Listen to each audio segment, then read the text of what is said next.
Good evening. I'd like to call to order the Tuesday, January 10th, 2023 meeting of the Onalaska Common Council. The time is 7 p.m. We'll begin with item 1, the roll call. I'll ask Joanne Marcon, our city clerk, to do the roll. Mayor Kim Smith, Here. Tom Smith, Here. Dan Stevens, Present. Stephen Knott, Present. Leanne Stokes, Here. Larry Jurassic, Present. Diane Wolf. Here. Thank you. Please rise for the Pledge of Allegiance.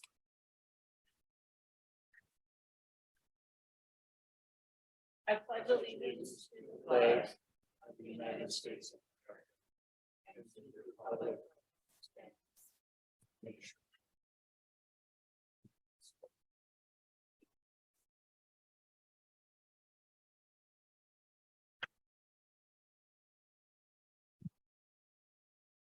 Item 3, the rules of the City of Onalaska Common Council and its subcommittees. This is a harassment-free forum. City Council and subcommittee meetings shall be conducted in a courteous manner.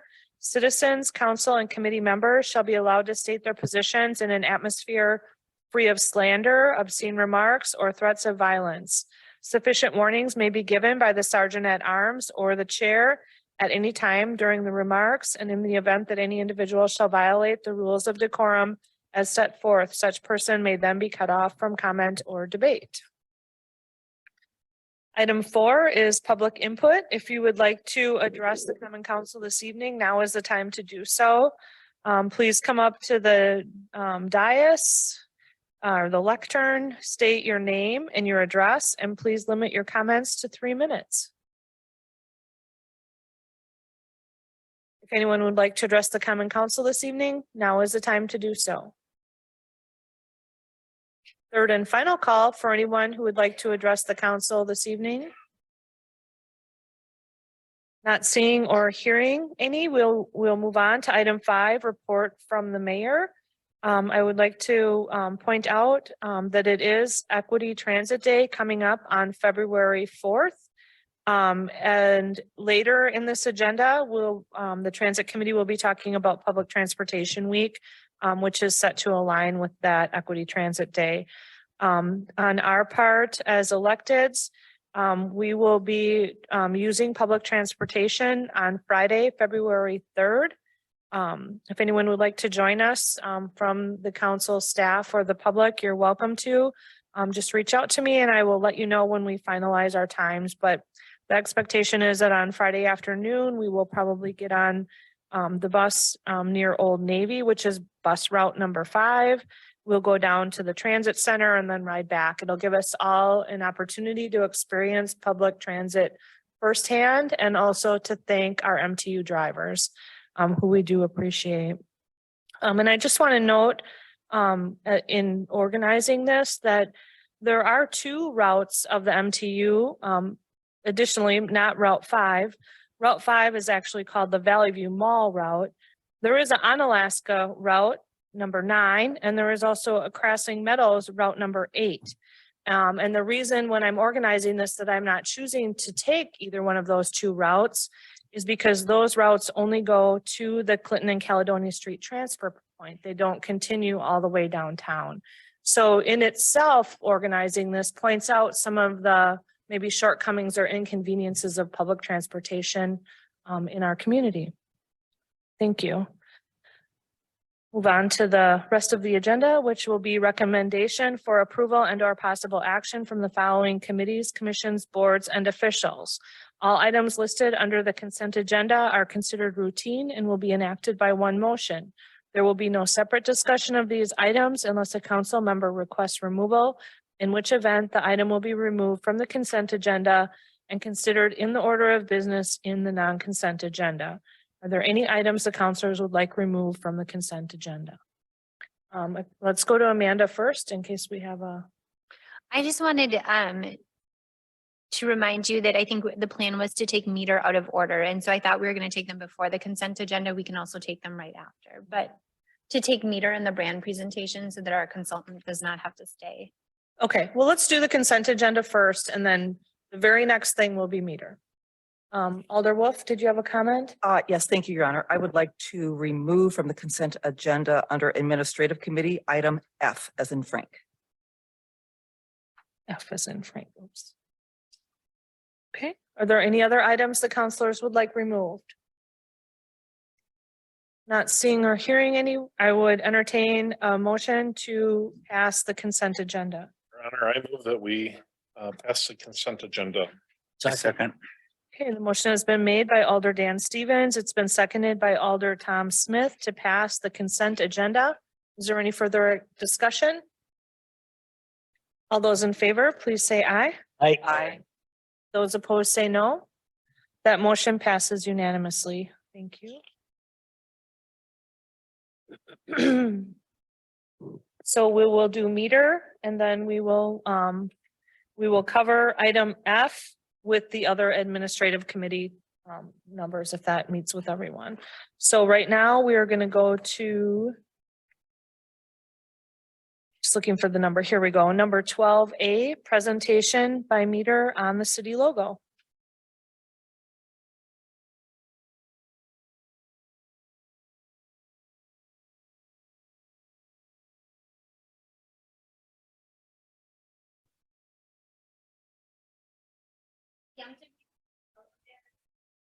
Presentation and we are going to refrain from discussing it until they get through their entire presentation. They have gracious.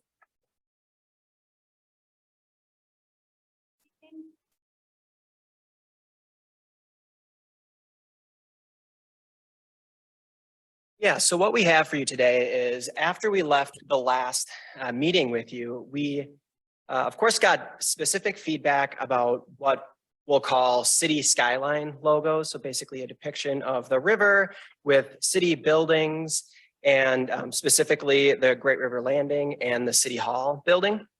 So we have 3 versions that are very literally taking that feedback into account. But we have a 4th version that we feel like based on our last meeting, there was a lot of excitement around a lot of different ideas and a lot of, I guess, the topic of the tagline was talked about. And so we have a 4th concept that really is a little bit more in line with the spirit of the conversation that we had last time. But we'll, so that's why we're holding the feedback until the end, because it is a bit of a different direction. So just want to make sure you see everything before we discuss. So the first concept is very, very similar to, this is the most similar to the one that we looked at and talked about last time, that people wanted to see very specific changes to, specifically the arrangement of Great River Landing and the City Hall building with the bluffs to the left and the greenery to the right and the river below. So very, very specifically what we talked about. The next 2 are kind of more further variations from that, but we'll see what this looks like too. That's very important to consider when you're talking about black and white and full color and grayscale. So a logo needs to work in all 3. So we wanted to show you what that would look like in those 3 variations. So I'm going to just cut Justin off just for a second, and I'm going to draw attention to poor Amy, who's hiding in the back of the room. But if you notice, she has our current logo on a shirt, which is white. And so she didn't know she was going to be our model tonight. I'm sorry, Amy. But I thought it was important because there are times when we are just not going to be able to put color in a logo. And so in all of our past versions of logos, we've only looked at the color versions. And so I felt like as we hopefully can draw this down and make a selection tonight, that we at least consider what they would look like in grayscale, as well as a single block of color, whether that be black or white. Yeah. And then as Justin said, you know, based on the comments we got, this was very literally kind of what you guys said. I mean, we went through the minutes, we reviewed our notes, and this was, you know, what you asked for as far as moving buildings around. So that's where this option came from. This is the very, very literal, trying to keep very true to that. And then the next 2 get more, a little further away from that. So this is a different style depicting the 2 buildings on the river with the bluff in the background and the sun, really showing a lot of warmth and then depth with the offset color style. It is a very unique style. We really like the style of the art and the lines. It is, it's not a typical style. It does give a lot of unique character to the scene, but a different approach to that same strategy of showing the Great River Landing and the City Hall building. In this version, able to depict the flag poles in front of the building to make it a little bit more clear that it is City Hall. Interesting. And then showing what that looks like in black and white and color. You can see that when you're working with a logo like this, it does get more complicated. So you do have to consider that as you're executing the logo across different media types. So whether it's print or on a shirt, on a hat, whatever it might be. The third version is a different orientation, taking the full circle out, and the O is, instead of a full O, it's behind the skyline. And it kind of anchors the sun above the bluffs, which are right above Great River Landing. And then you have the City Hall building depicted to the left of that. With, again, the flag poles in front of it, and then Lake Onalaska below.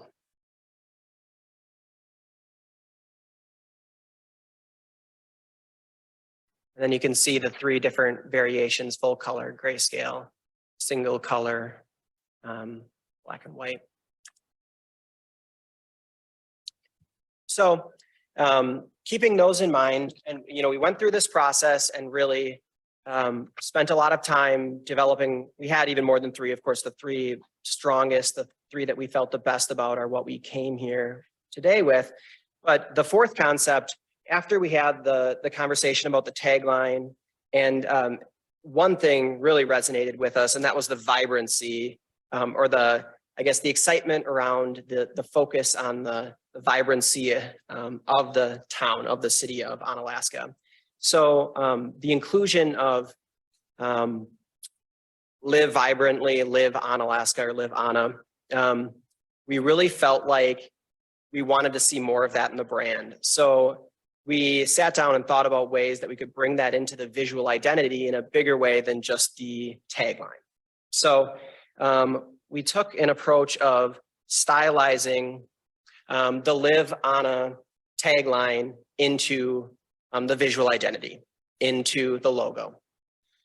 So we'll walk you through how this would work. It is a little bit of a different approach, because sometimes you might want to say the full word Onalaska. We understand there's situations like that, but there's also a lot more instances when you want to just have a very strong brand impact and really emphasize the vibrancy of the brand. And that this mark does that in a very, very strong way. And it really embodies the vibrancy that we got such a good reaction to when talking about the tagline. So this actually, it's a little bit reminiscent of another city that has this type of approach, is actually New York with the I Heart NY. They don't spell out New York. They have kind of a less formal, a heart in the logo. So there's cities that do this very effectively, and they just have a couple different variations for different uses. So the primary logo mark, and we are recommending that it would come in an array of colors to really emphasize the vibrancy of the brand. So on the left, we have the Live Anna mark, in this case, in the orange and purple. And then in the middle, in another color combination, in a circular mark. There's a lot of instances when a circular mark really becomes easier to work with, a contained mark within a circle, in different embroidery cases, in different co-branding, different signage. The circle can be very effective tool to utilize. And then we do have two versions on the right there that are that we would keep in the toolkit for when the full word Onalaska needs to be spelled out, and the Live Anna mark wouldn't be appropriate, and the city seal wouldn't necessarily be appropriate. We do feel like these cases would not be necessarily that often, but we would want it in the toolkit when that does come up. So then you have the kind of the starburst on the A to tie it into the look of the Live Anna mark. So just enough consistency there where it feels like a cohesive, connected brand. And then one version that actually includes city of too, because sometimes that would be necessary. So as we've talked about, the seal is not going away. So we're going to show you how this would play together with the seal. Oh yeah, I guess quickly showing you how easy this is to use in full color, grayscale, and black and white. You can see just having looked at those Skyline logos, black and white with this is much easier. And then just showing you the different color combinations and the way we can use this with very energetic photography, showing a lot of personality in photography mixed with the array of colors really creates a great energy and a great, I guess, depicts that vibrancy in a great way. So we had some examples where we showed last time a phrase like make a splash and then live Anna, but live Anna was in a similar font as make a splash. It was just like a headline pairing. Here is how we would see that evolving. So instead of it being the same font, it's actually, you know, the statement, make a splash or whatever it might be, live vibrantly, and then the stylized live Anna.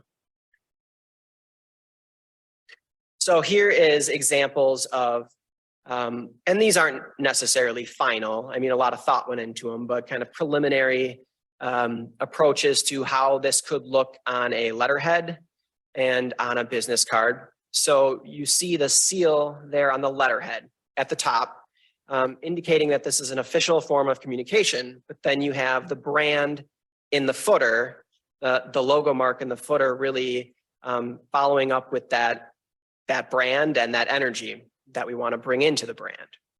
And then same with the business card. On one side, you have live Anna, the back side, and then the front side, you have the seal indicating that this is an official business card for somebody that works at the city. So different uses, but also paired on. So one of the things that staff liked about this particular brand is specifically that it interplays with the existing city seal in a way that we would not be able to do with the other mark options. When we look at them, because they are heavily stylized and artwork type options, you wouldn't put, you know, the buildings with the river, with the bluffs on one side and the seal on the other. That would be very heavy, or the same with like a letterhead.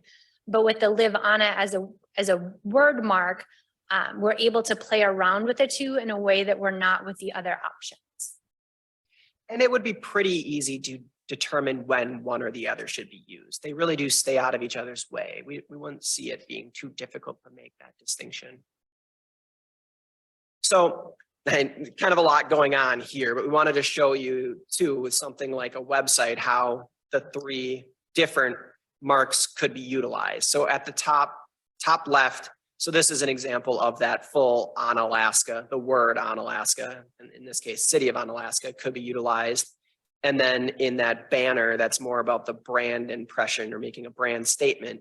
You have the live Anna mark with some really engaging photography. And then you have the seal indicating that this is the official website of the city where you would do official things like whether it's payments or whatever it might be, but just indicating that it is the official website. And just showing on the right there that you wouldn't see this whole page. This is a scrolling down website, but just wanted to show you what a whole homepage could look like. So showing you how much would fit on the homepage view on the right there.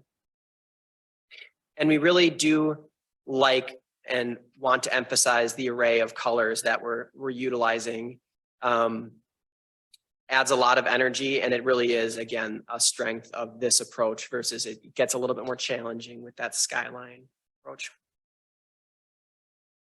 A recruitment flyer or recruitment piece on the left, again, hypothetical, but using that system of a statement with live Anna. So join the team, live Anna, City of Onalaska hiring for multiple positions. So bringing that into the identity of what it would be like to even work for the city of Onalaska.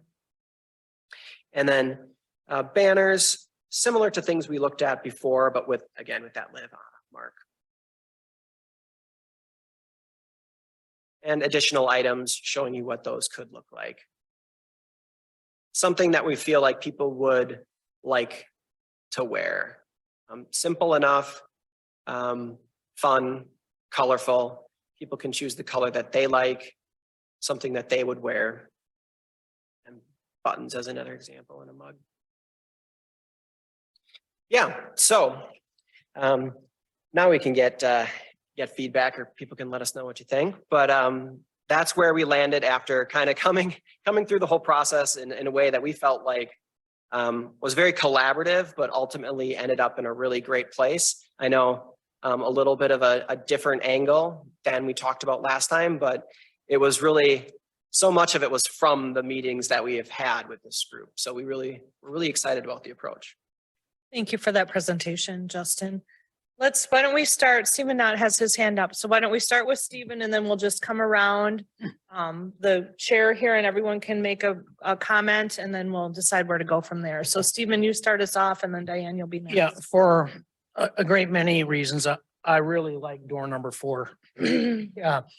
The challenge of capturing the city where any group of people is, all going to agree on that image is that it's very difficult in one image to capture the diversity of the recreation and the geography of the city of Onalaska. So this solves that because it really captures more of the excitement of the city as opposed to any one image of the bluffs and or the river and or the Great River Landing and or the city hall and or the flags or any other thing. And we could have chosen a lot of different things to go there. This really is all inclusive. And in my mind, the brilliance of it is its simplicity. It just lends itself toward an amazing flexible use. And we're seeing some of that right here. I really applaud your team, by the way, because obviously you did take our feedback. You went back to the drawing board, you produced, I guess, furthered some of the things that we talked about before, but you took a wholly different track in order to really meet our intent as opposed to what we might have actually been saying. So, and that really takes a lot of brilliance too. So your team really did a good job. So I really, really like door number 4. So. Thank you, Stephen. Diane? Thank you, Your Honor.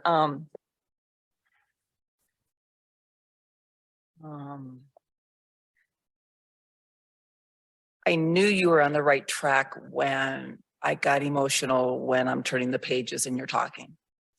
And I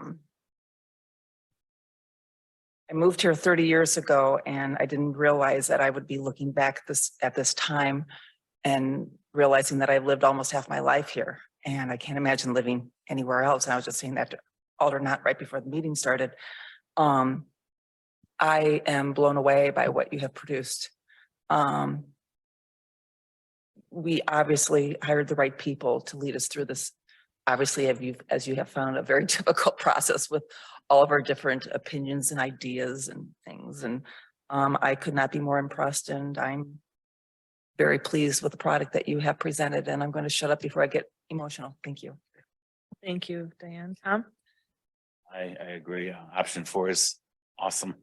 You guys did a great job, and I was a big believer of the buildings at the beginning. Was one that was convinced that's the way to go, but you definitely won me over, and this is much better. And I like the simplicity that Steve said. It's simple but professional and very flexible. So kudos, you guys did a great job. So thank you. Thank you. And I'll just ditto everything. I love this. I think it just builds energy as we talk about it. And I'm really grateful to the Meter team for leading us, Justin and all of you. Thank you. Leanne? I agree. I really like option 4. It's different. It's new. You can make it, by looking at it, you can make it what you want. In that, I love these kind of pictures. I think that you did a great job. Thank you. Thank you. Dan? So first I'll reiterate, I appreciate taking the feedback from last month's. I went back and I looked the model that they had was like eerily similar to City of Eau Claire's logo. So all three concepts, 1, 2, and 3 were at least a step away from that. But the direction that we've gone with this recommendation, concepts 1, 2, and 3, while they're better than what we had last month, I don't think that any of them I would identify as something that we would build a brand upon that people would look at and say, this is on Alaska. So option 4 here, I think, rectifies that. And that's something we can, it sounds like, I think we can all get behind it, see what Larry thinks, but it sounds like everybody's in agreement. I don't know, as from a design element, the only 2 critiques that I don't hate, but I'm find myself looking at them. So first, it took me a little bit to figure out the starburst. Is that an arrow pointing to the A? Are we trying to draw attention to that for some reason? And then when you mentioned starburst, okay, we're trumpeting it out. That makes a little bit more sense. I had to look at the L and live a little bit longer. It's maybe a little bit harder to read, or maybe that L's a little bit more flamboyant. But overall, way better. And I think that the city can get behind. If there's still room to tweak it, I like the overall direction that this is going, and this is something I think that we can all feel comfortable with. Thank you. Larry? Everybody stole my thunder, so. That's what you do in the whole last. The first 3 I looked at, and I liked the third one. It was great. It's totally different. And then this one came up, and what I was looking at was, I think you had a button up there or something like that with this on it, or a shirt or something along those lines. And the thing I thought of is, if somebody's going to be wearing that shirt, it's going to start conversation right away. They're going to be able to say, okay, what's so great about living in Alaska? Start that question. And if somebody's wearing the shirt, they know the answer. I fully endorse number 4. Thank you, Larry. All right, Justin, we'll bring it back to you. Yeah, I think there's definitely room for little tweaks. We can go back to the group and talk about just exactly, colors and like the fine tuning and all that stuff. Definitely room for that, especially now that we're so close. And we are still going to build out all of these pieces in the official back and forth process. So definitely room to finalize and make sure we're happy with every detail.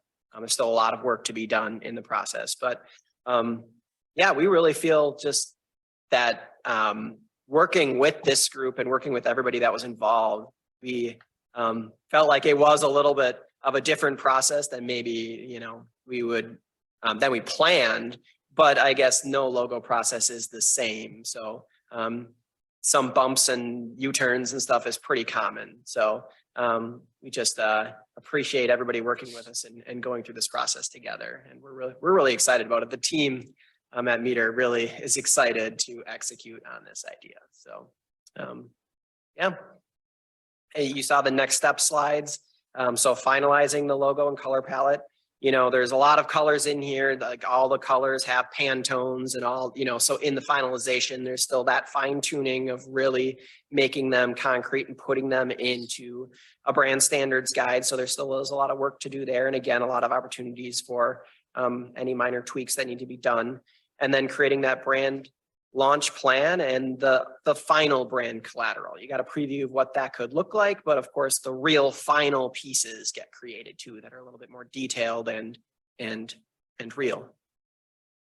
Okay, thank you so much. Does anyone have any last comments? And then we'll wrap it up here. Let's let Amanda go first.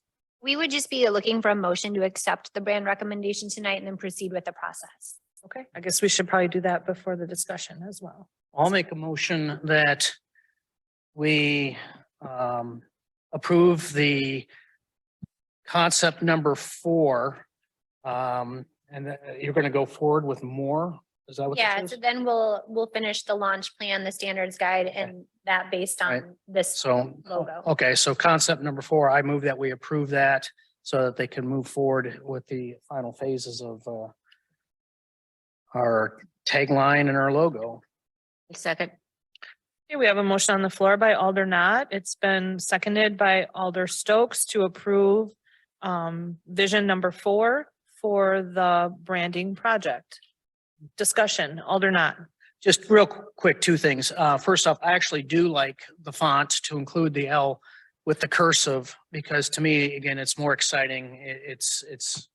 To me, it personally, anyway, this is the problem with art. It affects everybody differently, but for me, it invokes more of an excitement that way.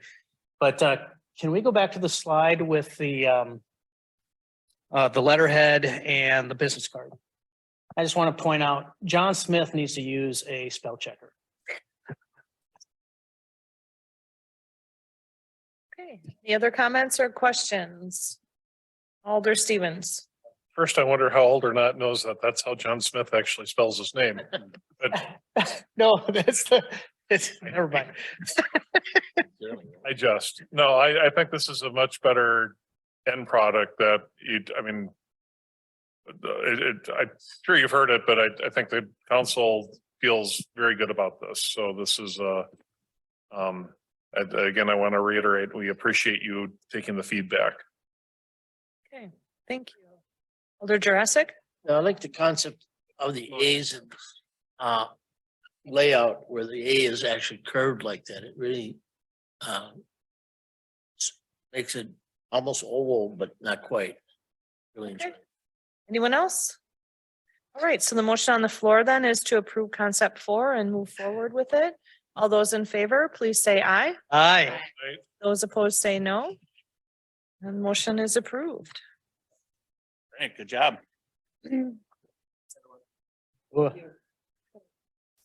Thank you guys for coming in. Appreciate it.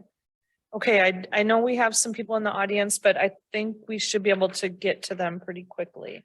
So let's go up. We're at the non-consent agenda. Item 7, a recap. So that one item that was pulled under administrative, we'll cover under administrative. And right now we'll move on to the finance committee. Alder Stevens, please take it away. Thank you, Your Honor. Under item 8A vouchers, the following is a list of monies expended since the last common council meeting dated December 13th, 2022. These payables include a percentage, 35.29% in 2021, compared to 40.2% in 2022 of taxes collected through December 31st, 2022 to the taxing entities. It is a big check this month, but it does include the settlement to other government institutions, which includes $8 million to the school district, $3.3 million to the county, $1.1 million going to Western Tech. And overall, the final total is $15,218,797.82. And I will make that as a motion that we approve. I will second. We have a motion on the floor by Alder Stevens. It's been seconded by Alder Smith to approve the vouchers as described. Is there any discussion? All those in favor, please say aye. Aye. Aye. Those opposed, please say no. Motion carries unanimously. Under item 8B is the discussion and possible approval of the audio visual upgrades for the council chambers.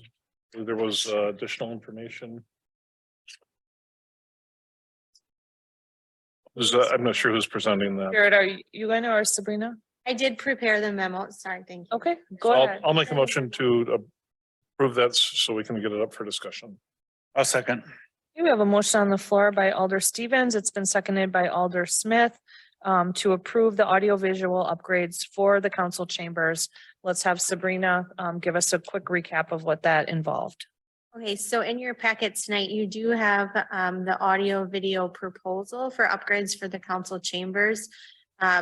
This did come to me after the agenda was already out for F&P.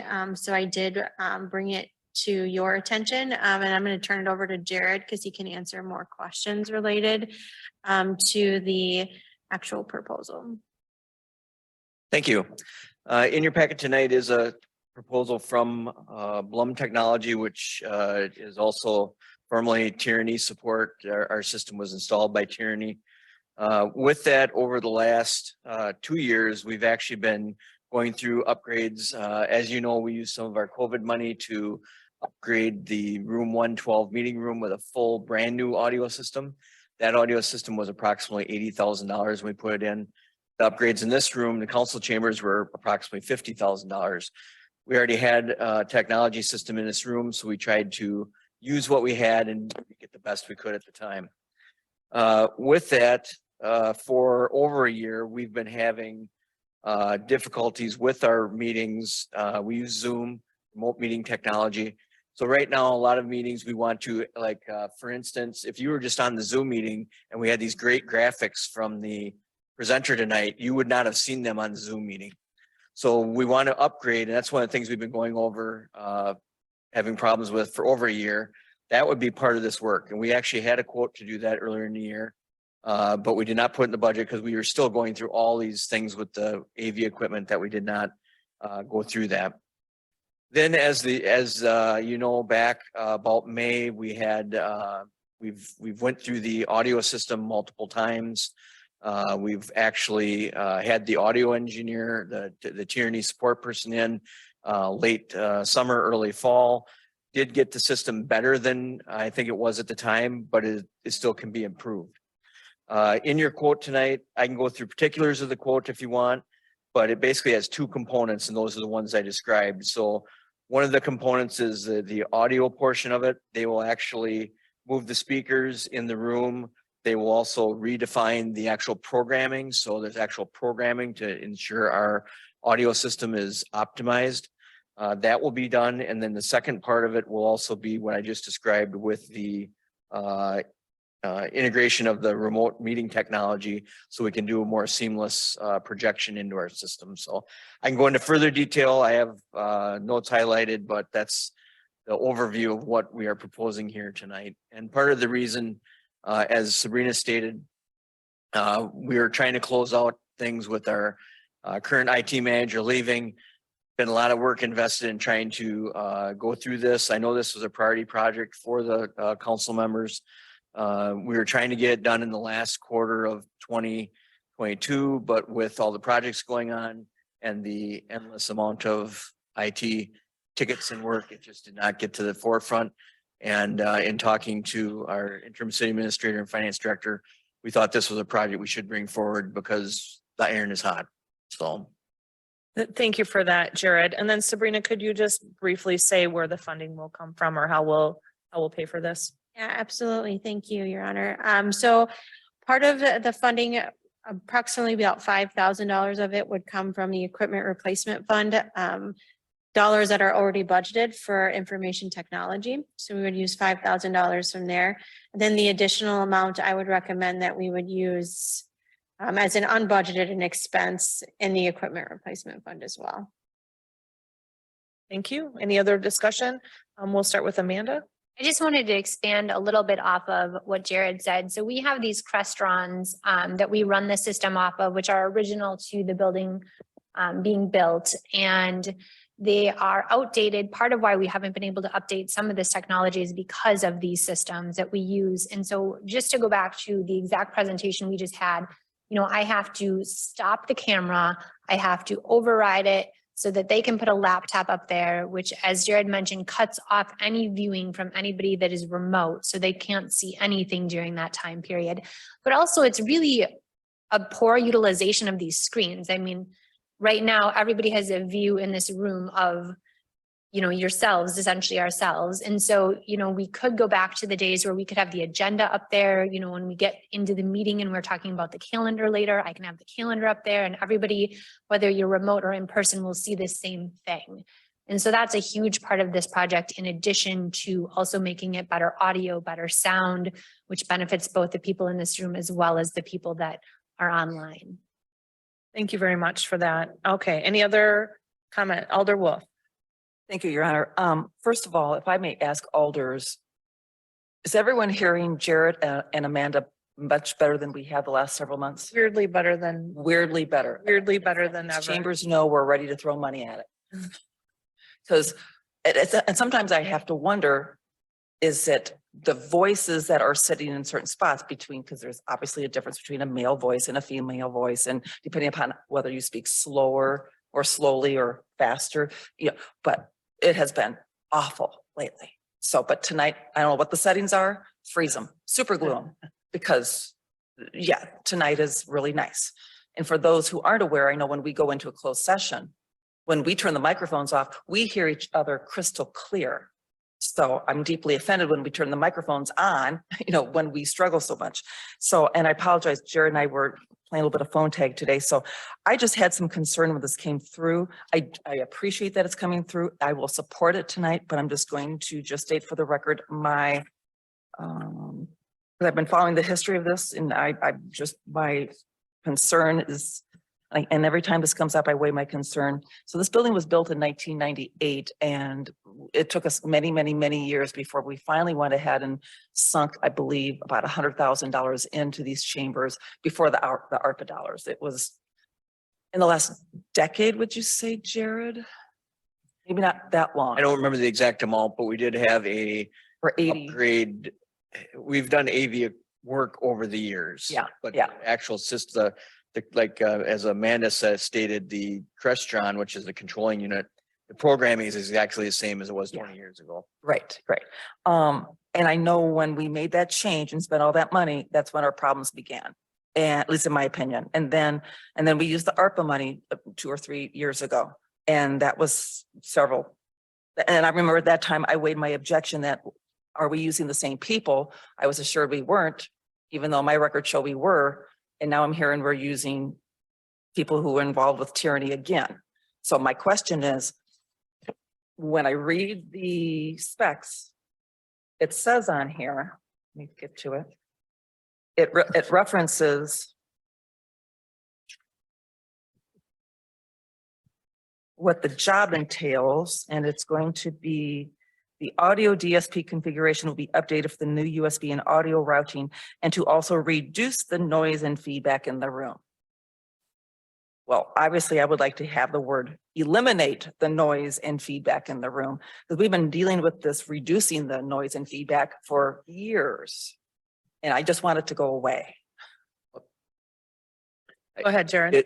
I think if in order to eliminate it, I'd have to probably spend $1 million redesigning your council chambers.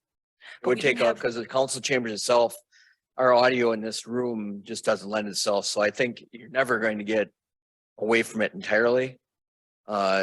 Just when we had the person in here, all of these arch ceiling, all of the hardwood would all have to be carpeted or sound panels put on.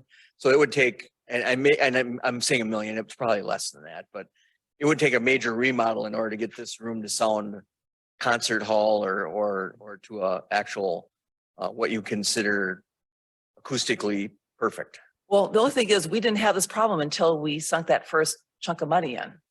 I don't remember ever having, Mayor, did we have this? We didn't have the problem with the people sitting like where Jared and Joanne are. We didn't have that problem before, but we did continually have a problem with people needing to speak into their microphones in order to have it broadcast. Like if you were even like this far away, it wouldn't work. And we went through many microphones. The IT committee, we called that user error. Yeah, so I feel like these microphones are definitely a lot better. Yes.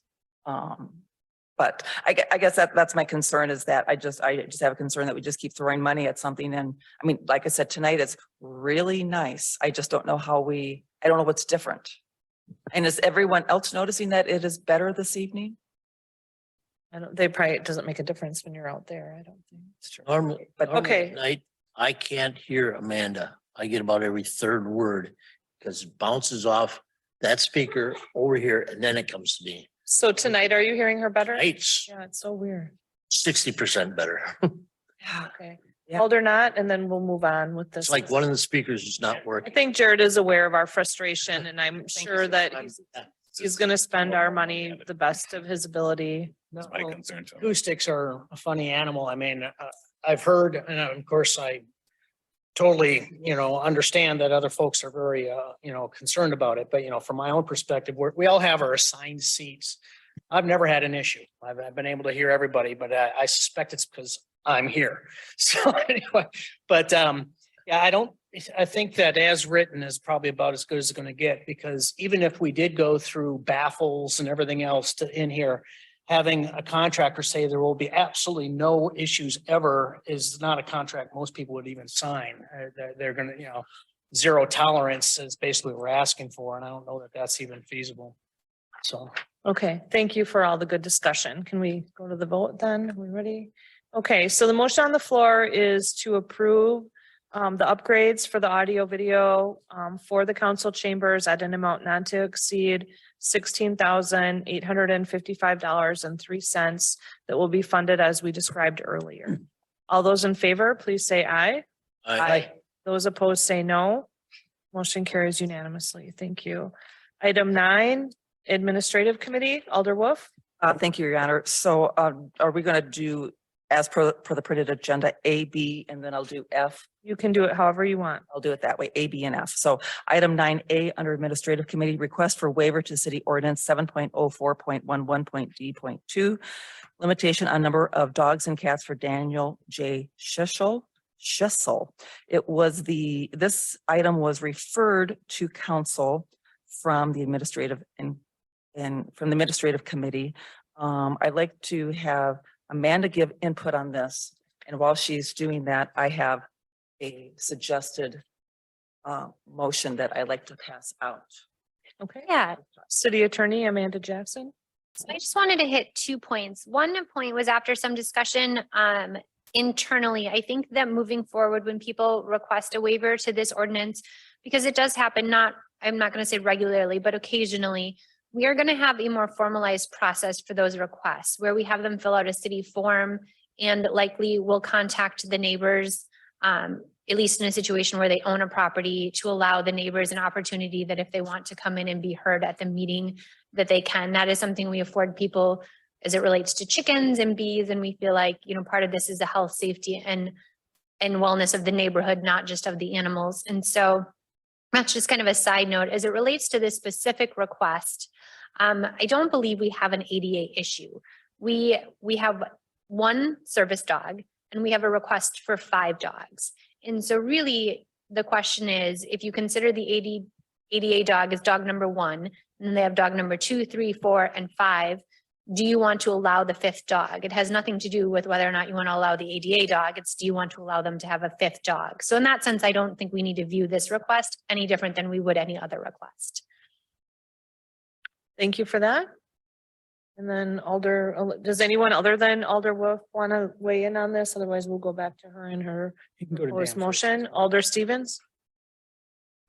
It's always interesting when we get to talk about dogs. I think this case, as an exception, is a little bit different in that there's not a current residence that we're associated with. So we don't have the luxury of polling the neighbors to see, do they take care of their animals, and are they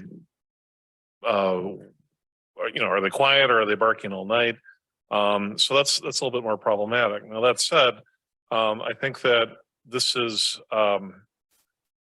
a case where the applicant, Dr. Schissel, is asking for permission rather than forgiveness, and that's a really good thing. Because if they would have just moved in first and then said, well, we didn't know about this, we need an exception, then we're really kind of forced into a position of well, what do we do? Do we make them get rid of one of their dogs, or do they got to pay a fine?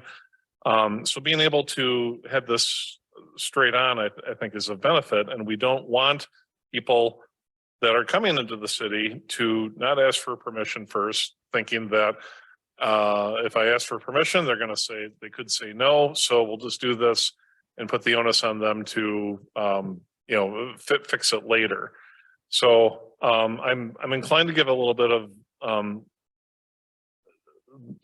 lenience, I guess, on this particular case. However, it would be nice if we had some conditions, and I'm not sure how we would approach that, but will there be a sufficient yard for the animals, or is this if they wanted to move into like an apartment and they're going to have 5 dogs, if it were allowed, I'd be kind of annoyed if I were one of those neighbors and the city had a limit of 4 dogs policy and they got to go right in. So I know Alder Wolf had passed a motion that we can kind of talk about. If overall I'm in favor, we should try to find a way to accommodate this, but I think the opportunity with them asking first is we can kind of set what the expectations are on you know, how you'll keep your dogs. And where do we go from there, and what happens if they were to fall out of compliance? So thank you. Thank you. And I apologize. I should have had the motion put on the floor before allowing the discussion. So let's have someone make a motion. So we have a motion on the floor before we're discussing the item. Okay. Be the correct procedure. I mean, for Amanda to weigh in is fine, but then we need to get a motion.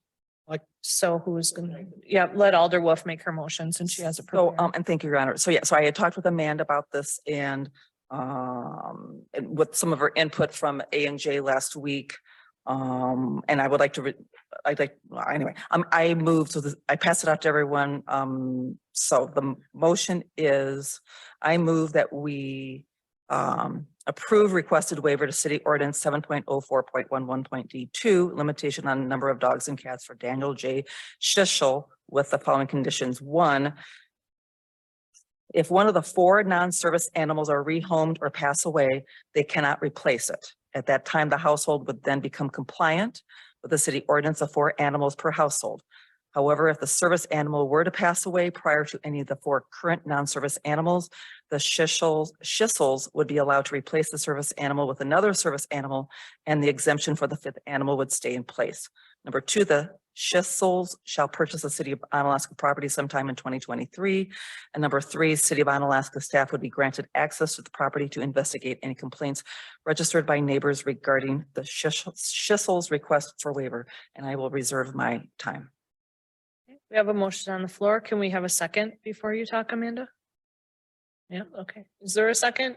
I second. Okay, we have a motion on the floor by Alder Wolf. It's been seconded by Alder Stokes to approve this waiver with 3 conditions. Now, under discussion, I know Diane asked to go first, but we're going to go to our attorney first. I just have a friendly amendment I'd like to offer to condition 2, so that it would read this waiver is conditioned on the Schissels purchasing a city of Onalaska property, or I guess actually I'd say this waiver is conditioned on the Schissels obtaining residence in the city of Onalaska sometime in 2023. I will second that friendly amendment.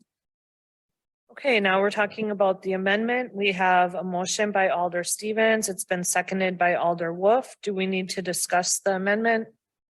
Alder not. I'm not understanding the need for the conditions number 2 and 3 to include in the amended version. Starting with number 2, since that's what this amendment is if they don't obtain residence, then isn't the entire whatever we decide moot? What happens if they obtain residence in 5 years? Because you've essentially given them carte blanche if you pass this as a motion tonight, essentially a lifetime waiver. That if they ever come into the city of Onalaska, you've granted them an exemption if they happen to have 5 pets at the time.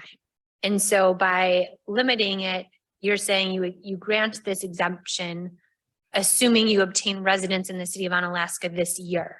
If they don't obtain residence in the city of Onalaska this year, this essentially would sunset, if that makes sense. And if they were to actually establish residence in 2024, they'd have to come before the council. Correct. Okay. Okay, any other discussion on the amendment? Okay, so let's have a vote on the amended wording for condition number 2 as the attorney had described. All those in favor of the amendment say aye. Aye. Those opposed say no. Okay, the amendment passes. Now back to the original motion as amended. Is there further discussion? Oh, Alder Wolf. Thank you, Your Honor. So I had asked our city clerk, Joanne, if she would, and she did, to give me some previous, most recent A&J meeting dates. And there were 4 dating back to 2019 requests. They were either for fostering a dogs the service animal requests, and then the other two, I think, were just outright, they were over the number and they were asking for an exception. And what I'm looking for is consistency. And I know Amanda and I have talked a little bit about maybe a future policy or something, so everyone will be treated the same, because for me, I think it's really important that we treat everyone the same instead of picking.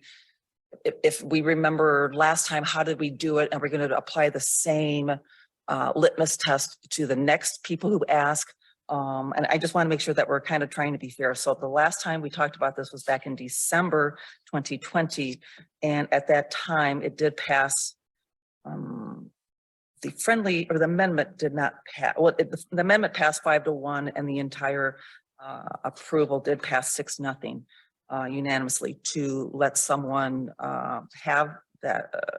We granted them the waiver, but it was also the condition that states City of Onalaska staff shall be allowed to perform an inspection if a neighbor registers a complaint. I know that city staff had weighed in on that and the concerns. And I thought Amanda at that time had voiced her opinion as our city attorney at that time, that we have staff who do this job professionally. You know, they're certainly not going to have a knee-jerk reaction when someone calls, and just because we may have a neighbor complaint because someone doesn't like their neighbor, you know, they can discern who they should be responding to and not. And this is what they do as a job, and they're very professional. And at the end of the day, for me, this is about protecting the people who currently have, you know, their property, and whether or not, 5 animals next door are going to cause a problem for a neighborhood. I think that this amendment helps protect, or this third condition helps protect the existing property owners. Thank you. Any other discussion? Alder Stevens? Or, I mean, Alder not, sorry. So, yeah, a couple things. I think we're safer. I know I think folks are always concerned when we have these discussions. This is going to be the third one with pets, I believe, since I've been here, that we're afraid we're establishing a precedent. So, but it is within the ordinance that they can come before the common council to be granted an exception. Exceptions, in my view, should always be for compelling reason. They should be unique in nature so that we do not establish a broad precedent. I think this meets it. We've got a military family moving from overseas. They have an exceptional family member, which also includes a service dog. And I think, that's defined enough. We're not really granting a broad exception. I still have an issue. I'm convinced that yes, number 2 is valid then. And I'm in agreement with number 1 all along. I don't like the third condition. And as long as that stays, I can't vote for it because I believe it would be in conflict with the 4th Amendment to the United States Constitution, meaning you cannot waive a constitutional right. And we cannot go in with unreasonable searches and seizures just because, we just get to go in. No, there's a process. But when there are noise complaints or any other complaints regarding animals, a vicious animal, what have you, there's already established law and ordinance that applies. And that could include being able to inspect the property depending what it is. But there's a process. And I cannot in good conscience vote for that third one. So I'd like to kind of have a discussion on that because I'm kind of leaning towards making an amendment to strike condition number 3. Okay, Amanda, would you want to weigh in on that first, or from a legal standpoint, from the city's perspective? We can go once a minute. I have to, just off the cuff, I think, they are asking for an exception to a rule. And so typically we do often put conditions on exceptions to rules, whether it's in the planning environment, you see it the most frequently. But to Stephen's point, we do have various protections in place in our ordinance as well to deal with complaints related to animals, noise, and things like that as well, that we could go those routes also. Okay. Any other discussion, Alder Stevens? Thank you, Your Honor.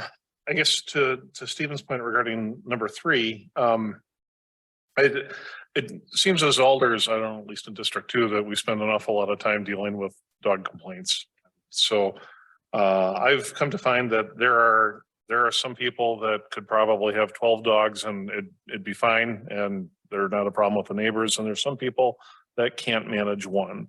But, you know, so in the land of the free, we need to, you know, protect people's rights to, you know, for their own home and to have and enjoy their pets. But we also live in a community and we have to take into consideration the people that are around them. And I think 5 animals was the number that, I mean, we could say it's arbitrary, but at some point, we need to give the city, the enforcement function of the city, some sort of standpoint or the ability to enforce, to try to keep peace for the neighborhood at large. And while I understand, and I understand the issue with the Fourth Amendment that's raised. However, this is not just it's not like a carte blanche. We're going to come in and grab your animal at any time. This is an agreement in consideration for an exception. So therein lies the difference, that if they agree to allow inspections, if there are complaints, then we can make the exception. Otherwise, I mean, we as a body don't have to make the exception, and the whole thing could be moot, and we would be taking what could be a valuable member of our community, and maybe they'd want to live in La Crosse or Holman instead. So I think making a reasonable consideration that is mutually acceptable by both parties, I think is very valid. And that is a solution that gets us to an end that satisfies both the city and the applicant for the exception. Okay, thank you for that. So we've heard from 3 alders multiple times. Do the other 3 alders have anything to add? And then we'll try to wrap it up. Alder Stokes? Yes, when it talks about the City of Onalaska staff, what does that mean? The police department? Does that mean? Generally, that would be the planning department. So they handle the property maintenance division. And so typically they would respond for inspections. The only time we would bring a police officer would be if we have concerns related to safety.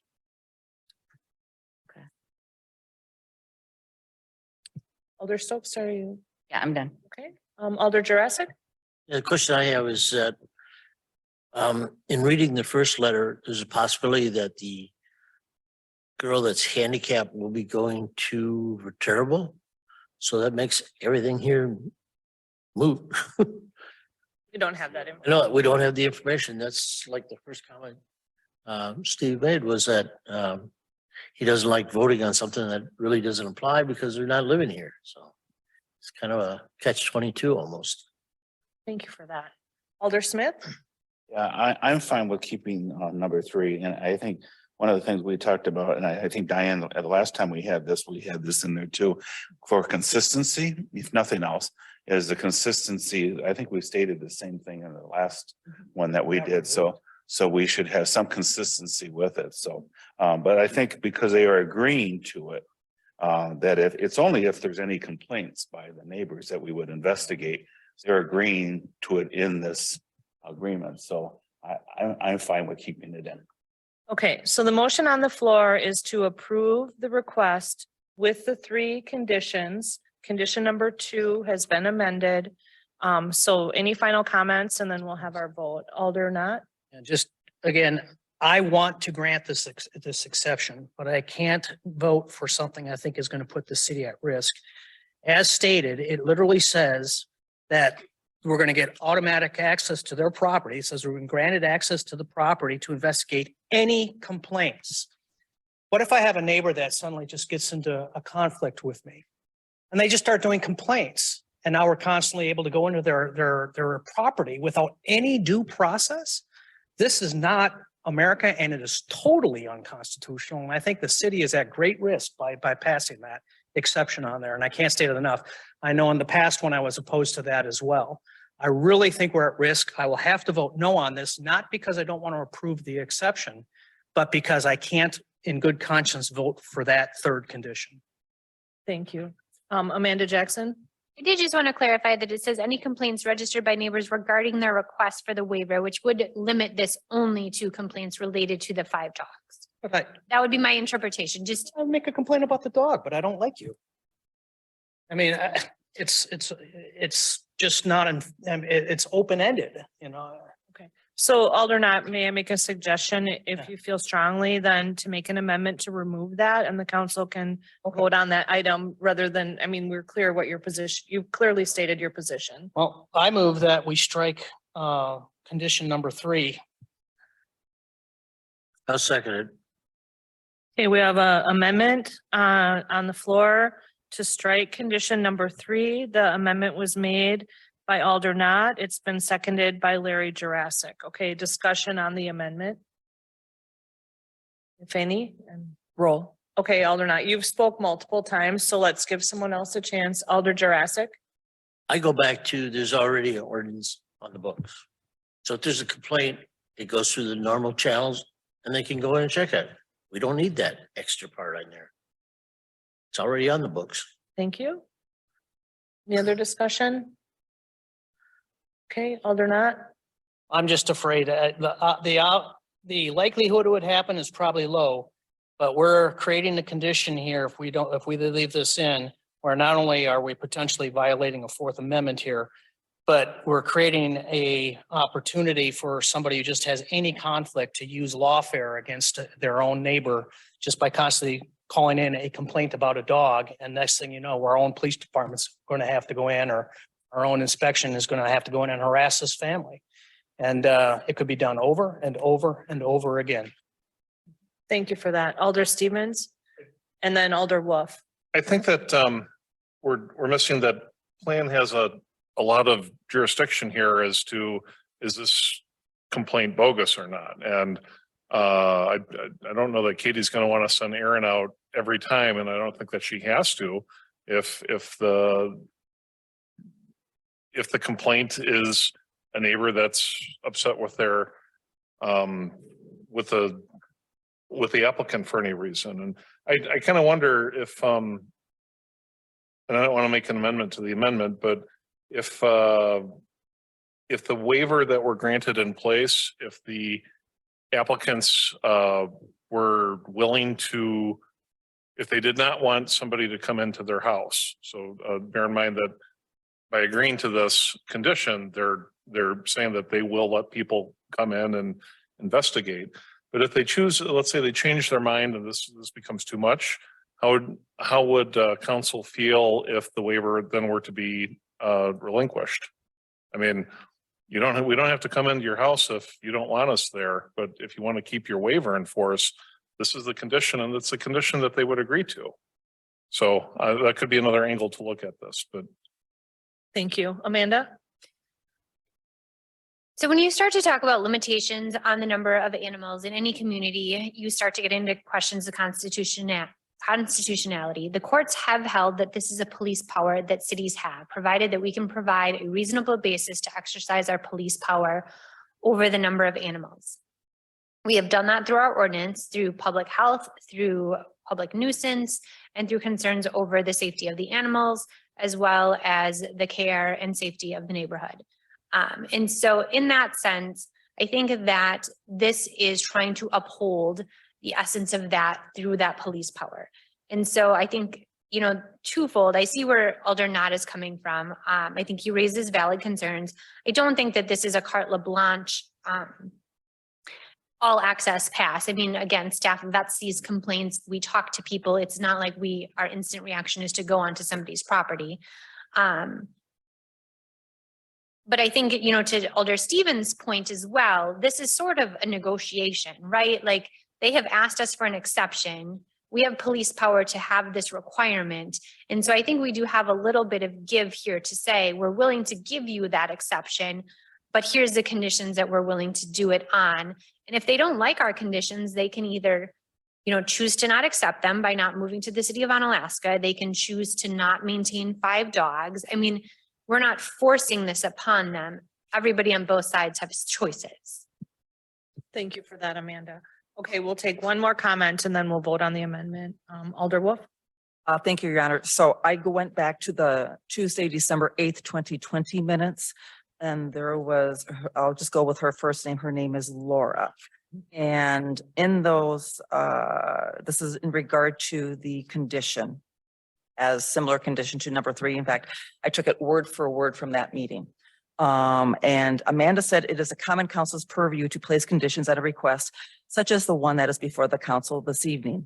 Amanda told council members that city staff could perform annual inspections on Laura's property and that they could impose conditions such as requiring that all pets must be spayed and neutered and or requiring proof that all pets within the house must undergo annual checkups performed by a veterinarian. Amanda said, quote, "You do have some room to determine if you're going to allow this, not simply just allowing it, but putting some reasonable measures in place to make it acceptable to exceed the limit," unquote. I yield. Thank you. All right, so right now we're going to vote on the amendment. The amendment is to strike condition number 3 from the request as we've described. Let's just, A yes vote, we'll strike it, and a no vote, it stays there, correct? the motion is to remove it. So if you say yes, it will be removed. If you say no, it will not be removed. Does everyone understand? Voting will be by roll call. Joanne, go ahead. Tom Smith, No, Dan Stevens, Nay, Stephen Knott, Yes. Leanne Stokes, No, Larry Jurassic, Yes. Diane Wolf. Nay. Okay, so the amendment fails. We're back to the original, well, not the original, the amended motion, which is to approve this with 3 conditions. The second condition has been amended from its original form. And so now we'll go ahead and vote on that motion. Maybe we'll do roll call again, just to be clear, because it's difficult if it's a mixture of things. So we'll go ahead and have roll call. Now, in this case, a vote of yes will allow the waiver with the 3 conditions. A vote of no will deny the waiver. Okay, go ahead, Joanne. Stephen Knott, No. Leanne Stokes, yes, Larry Jurassic, Yes. Diane Wolf, Yes. Dan Stevens, aye. Tom Smith. yes. Okay, and the motion passes 5-1. Thank you, everyone, for your discussion. Diane, I'm going to ask your indulgence. We do have some people in the audience, and I would have moved this up earlier, but I didn't anticipate such a long discussion. So Amanda, under your report, I believe the people in the audience are here for item C.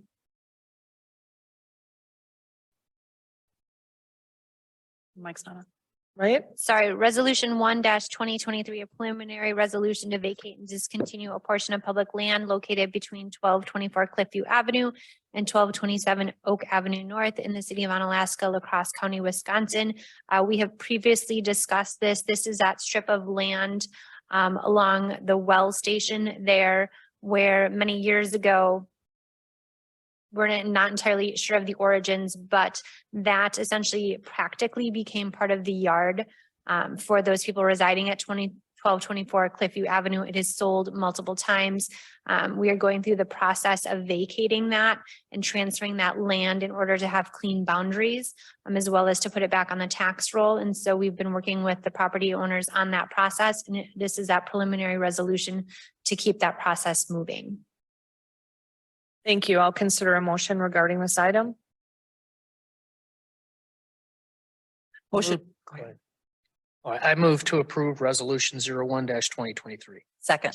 Okay, we have a motion on the floor by Stephen Knott. It's been seconded by Diane Wolf to approve resolution 1-2023. Is there any discussion? No discussion. Okay, we'll move on to the vote. Is that a roll call vote? I get confused which ones. It's the ordinances one.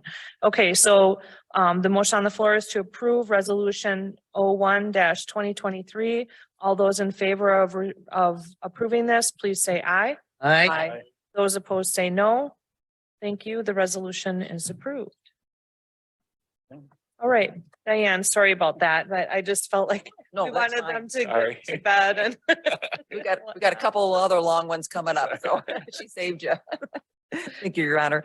So item 9B under Administrative Committee is absentee voting hours for the spring elections. Oh, that's right. There was I'm sorry, let me find my.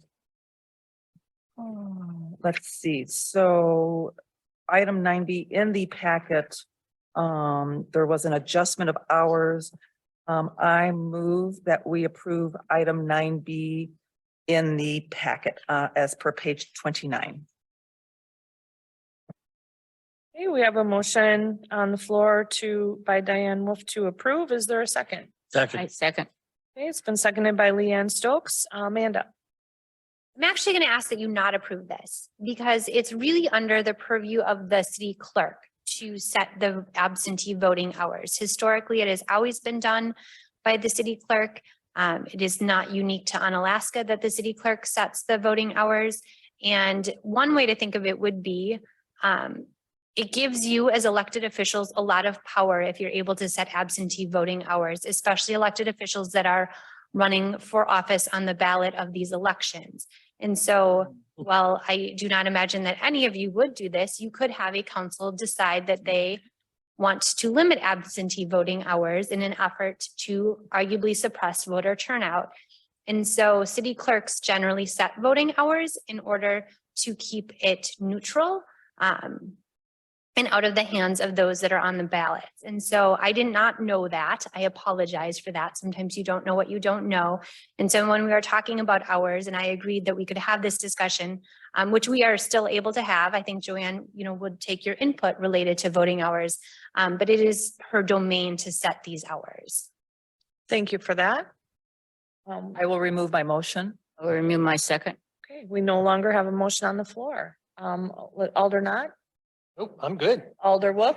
Thank you, Your Honor. So just as a follow-up, talking with Amanda last week about this, kind of like what you said, you don't know what you don't know, but I always say, but when you know better, you do better. And I talked briefly with our city clerk before the meeting. I think we went down this road. We went down the wrong road just, the last election when people were reaching out to us and asking about and talking about, we need more access and this and that, whatever. And there were some insinuations that we'll look at future elections and whatever. And so we went down this path. And so my apologies for, as one who always likes to ask for permission and just really hates to ask for forgiveness. I have no problem when I need to, but I honestly, and when Amanda said about staying in our lane, I was like, oh, you're right. But I didn't know. I did not. It's kind of like, no matter how long you're here, you're still learning stuff.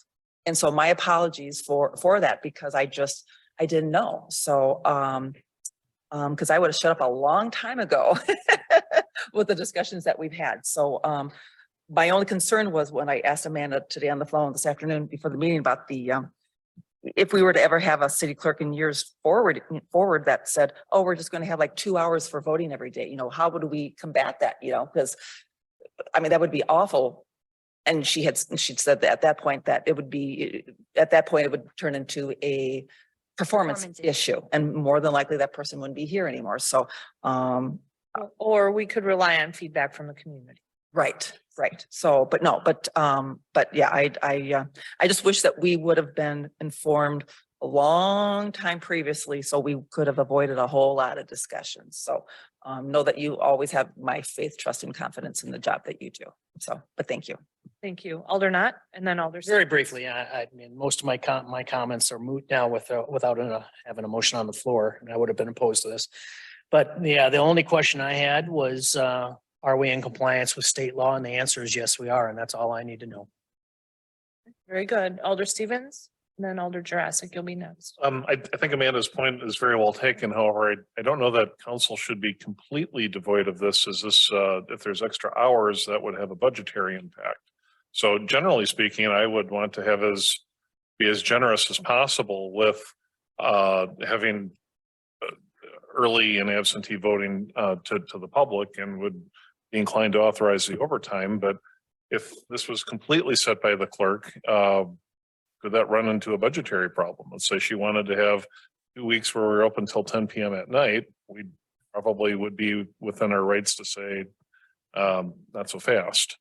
So I think anything on top of the additional regularly stated hours or whatever is statutory, I think council should at least have a little bit of a say. Thank you for that. And then Alder Jurassic, you were going to say something? Yeah, she made the changes and put all 3 of those days right next to each other. So I like that concept a lot better because if somebody can't make it until a later time, at least we got them all grouped together. It's the last 3 days. You can't make it, I'm sorry. Thank you. Thank you, Mr. Mayor. Kwan, any comments on the voting hours before people go for their second turns of speaking? Oh. All right, any final comments on this alternate? No, I just gonna say that would actually would shake itself out in the budget process is where that would come. You know, obviously if there's going to be radical changes, then the city clerk would come forward in the budget process saying, I'm budgeting for X number of hours to include voting. And that's when we would say, whoa, we don't have the budget for that or whatever it might be. Yeah. Amanda Jackson? I would just add on, to what Aldernaut and Alder Stevens said, that would be a performance issue as well, just on the other side. So. Right. Okay, so thank you everyone for your comments. I think Joanne appreciates the feedback and we appreciate the good job that you're doing with the elections. And that brings us back to item F, which was removed from the consent agenda. Yes, thank you. Under administrative, under the consent agenda that I pulled off, approval of common council and committee handbook updates. I had since Man and I had been talking about, we reference our current handbook about Sergeant of Arms, but it doesn't talk about who is the Sergeant of Arms, which I find problematic. So then, when I looked at the previous handbook before it went through several edits, it had been stated at that time who was the Sergeant of Arms. So I passed out to everyone item. This is Amanda's recommendation under harassment-free forum. I think everyone has a colored copy. What is in blue is what is currently in the handbook. It ends at debate, and Amanda has suggested that we add in red where it starts off the common council president and ends at the will of the council. I don't know if you want me to put a motion on the floor at this time so we can discuss more, or if you want to. Let's go ahead and put a motion on the floor. So I will move that we amend the City of Onalaska Common Council and Committee Handbook under item 2 harassment, under harassment-free forum, that we add the language for the handout. The council president shall serve as a sergeant at arms in their absence. The senior council member, total years served, closed, shall serve as the sergeant at arms. The role of the sergeant at arms is to assist in preserving order as the chair may direct. In a legislative or public body such as the common council that has the power to penalize or compel the attendance of its members, the sergeant at arms may have the duty of serving warrants or notices of fines as directed by the chair and at the will of the council. That's my motion. I second it. Okay, we have a motion on the floor by Alder Wolf. It's been seconded by Alder Stokes. I first of all want to ask Amanda, so is it your intention that additional part would be read out loud at each meeting as well as the first, like I'm talking about this? No, I would not read that part out loud, but to memorialize it in the handbook, just because as Diane had stated, we do reference the sergeant at arms just like twice in the handbook, but we don't define who that is. And I think that was just an error on our part when we went from the original handbook to a much larger one. We just missed that. Okay, thank you. Is there any other discussion? That's what my question was. I think. Okay, Alder Stevens, and then we'll go to Alder Knott. So I think we need to define like warrants and the amounts of fines and how those are there limits? Is that the sole discretion of the sergeant at arms? Or do they need support of other members of council? Sorry. Okay, let's hear from the attorney. Yeah, so they would serve the warrant or the notice of fine.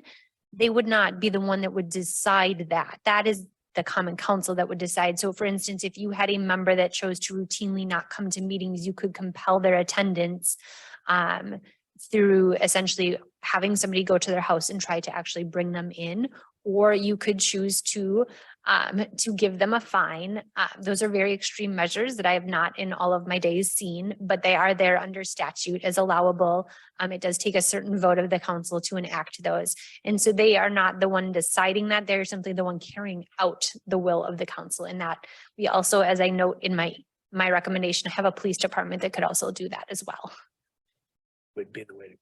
Okay, let's see. I said who I think I said I was going to, Stephen Knott. Dan hit the exact topic I was gonna bring up. So I don't know that what the prudence would be of having a non-credentialed law enforcement officer serving a warrant or even a notice to a degree, but certainly a warrant. Yeah, I'd like to think that we would actually have a warrant served by credentialed police department. I mean, I'd be interested in hearing what Chief has to say on that language with serving of warrants by a sergeant at arms. Welcome, Chief Ashbeck. Good thing you're here today. Yeah, I guess I would agree. I mean, I don't think there's much action that you're gonna be able to take. I mean, what are you expecting to? You're not gonna be able to take him into custody and take him to jail, right? So.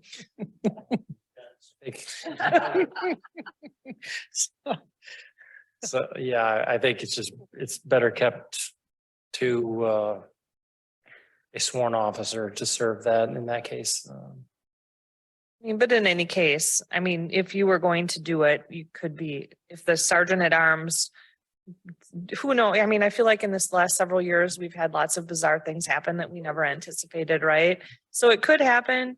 I mean, I anticipate that the sergeant at arms would be accompanied by our police officers. I mean, as it is, I mean, there's been times at a regular council meeting where we've asked to have police officers on site. So I think each time needs to be navigated, and it doesn't hurt to have the definition in there from my viewpoint, but okay. Chief, did you want to add anything else? So.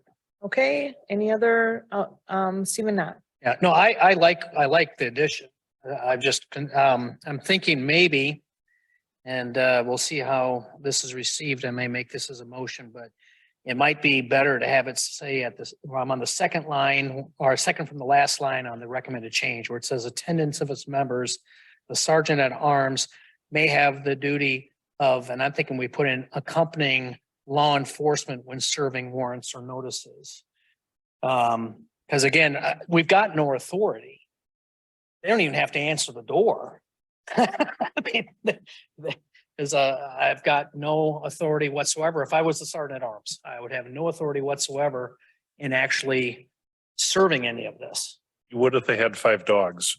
Yeah. So I don't know. I mean, what are the feelings on people if we were to change that?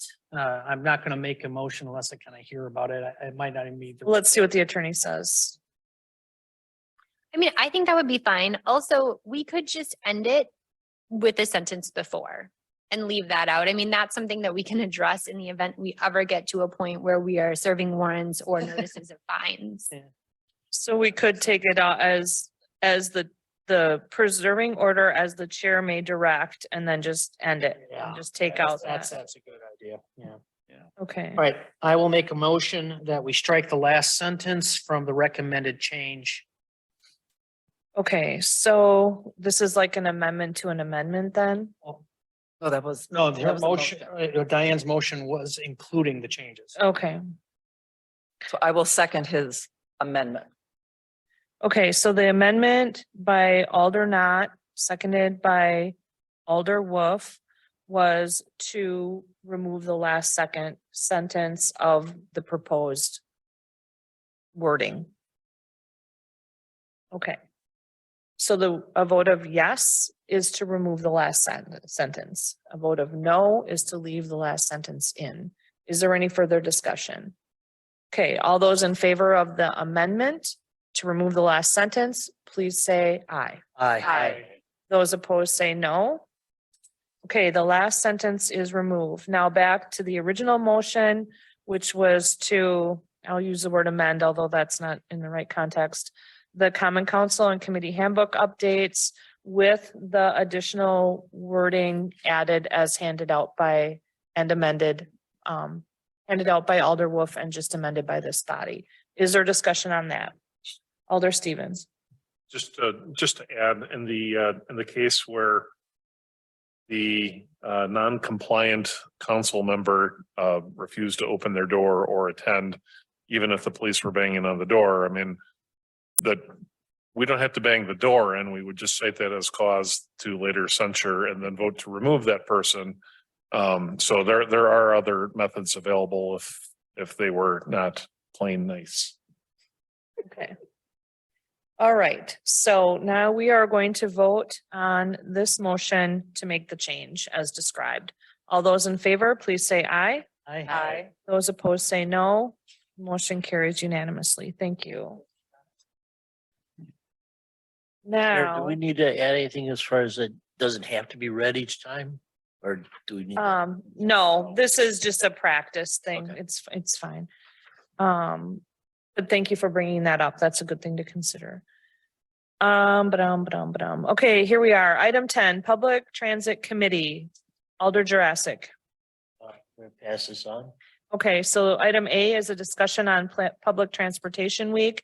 And I believe our finance director, Sabrina Steger, has been in touch with our partners and has some exciting information to share. Right, thank you. So I did meet with the MTU as well as the Smart Bus and as well as the MPO for the county last week. I believe it was Thursday. We are trying to partner together a little bit more, especially when it comes to marketing. Because I am a department of one for our public transit at the city of Onalaska. And the MTU, for example, has a large group of individuals and they have a whole marketing team. So we are trying to partner together and work together some more in regards to getting information out there. That was actually not necessarily a finding, but a recommendation from the state. So the state does a review of all the different transportations. And then there's also our FTA review, and the state did recommend that we work on marketing our system. So with all of that, we did have a discussion.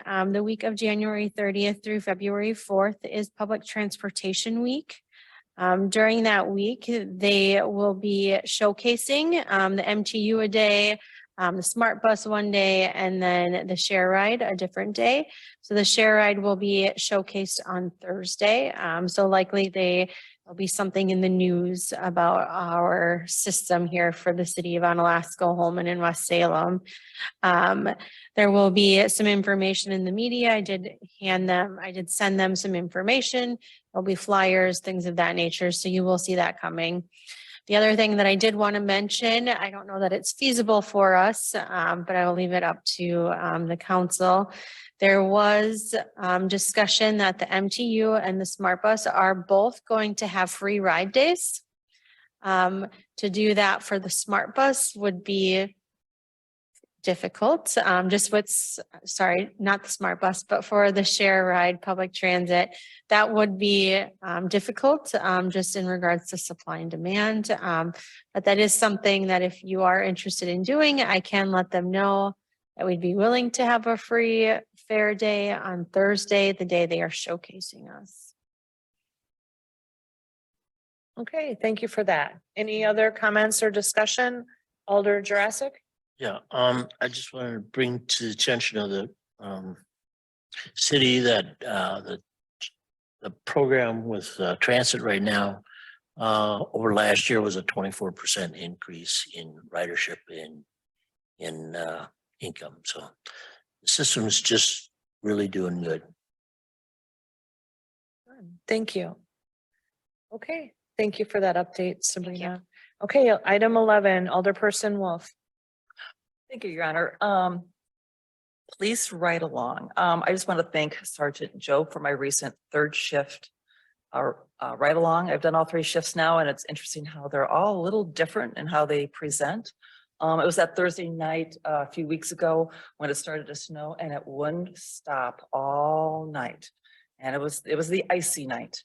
The roads were awful. It was an adventure in trying to simply patrol the streets.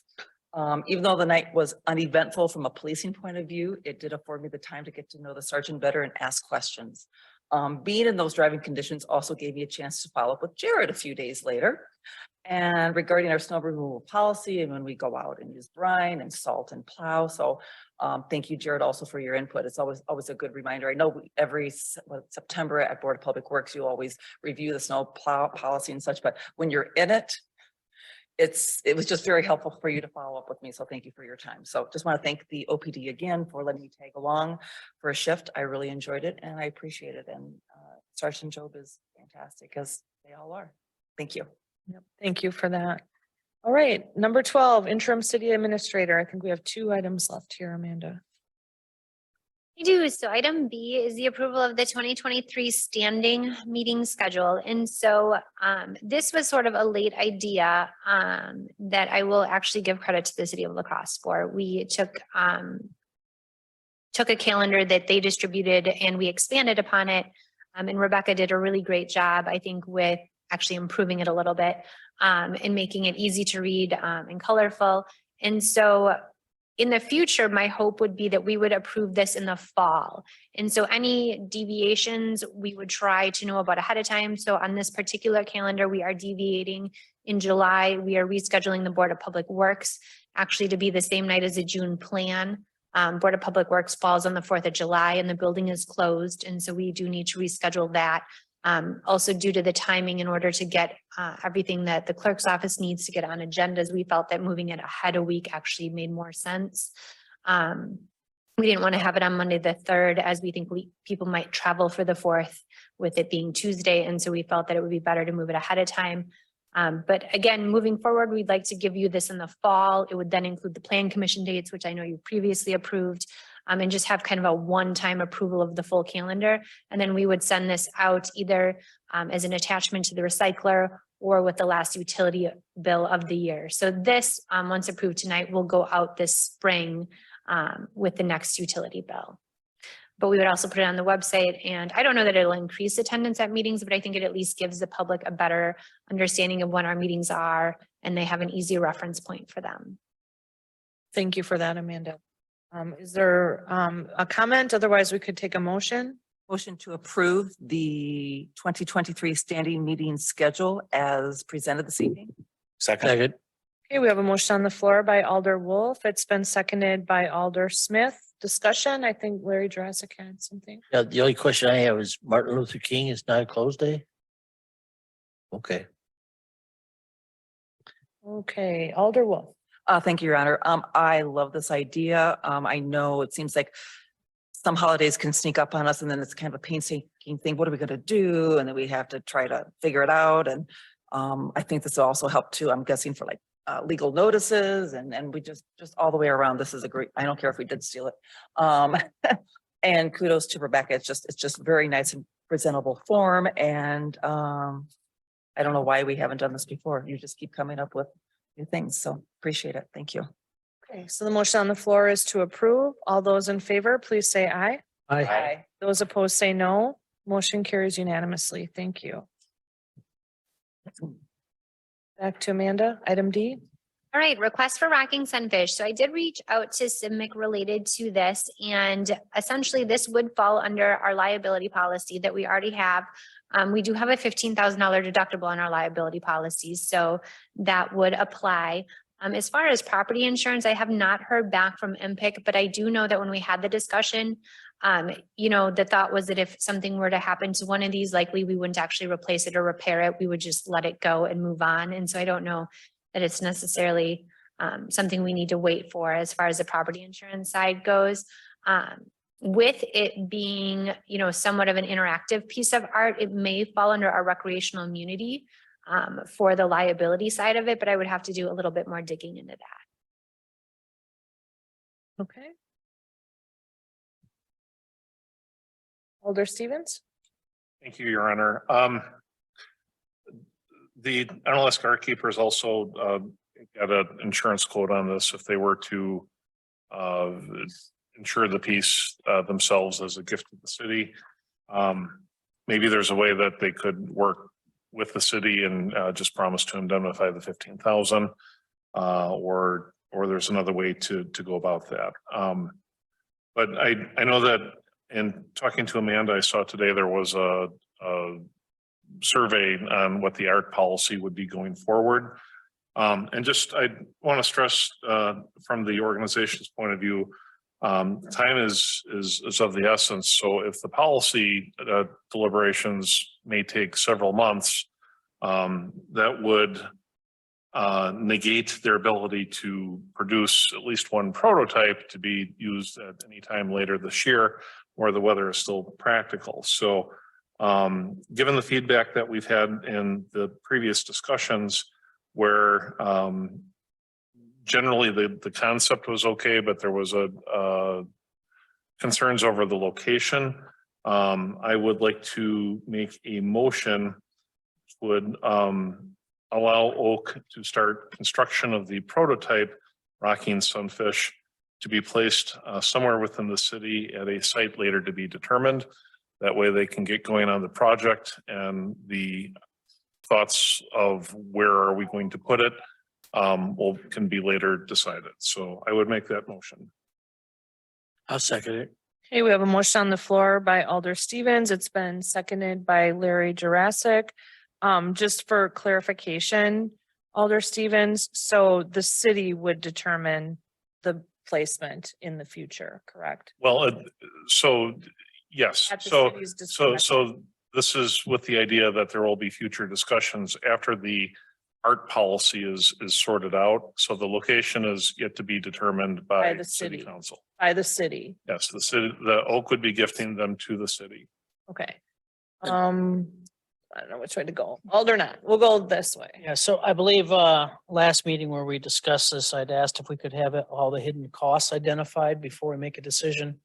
As far as what's the cost as far as staff and storage and all that. Do we have that information?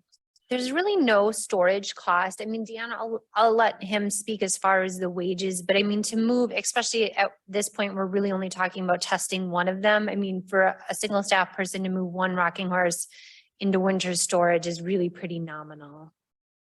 Okay, Dan Wick, did you want to say anything about this? No? Why are you coming up? Trick is no. Sure. Might as well comment a little bit, I mean, like get my time in. I mean, I think this was discussed back at the park board also, and as our staff said there, it's going to be put out when we have time to do it. It's not going to be, this is a hard date. It's got to come in. It's a hard date. It's got to go out. So it'll be something that will be done in there. So I don't see this being, especially for one unit, any type of cost that would be done. And we were going to store it at the park shelter in Roe Park, correct? Correct.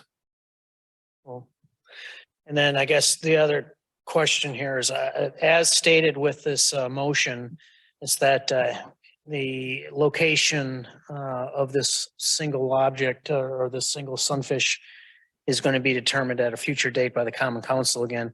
Is there a reason why we can't just let Dan and the parks figure out the right place for it? Or do we need to get into the managing of individual items like this that are actually small in nature?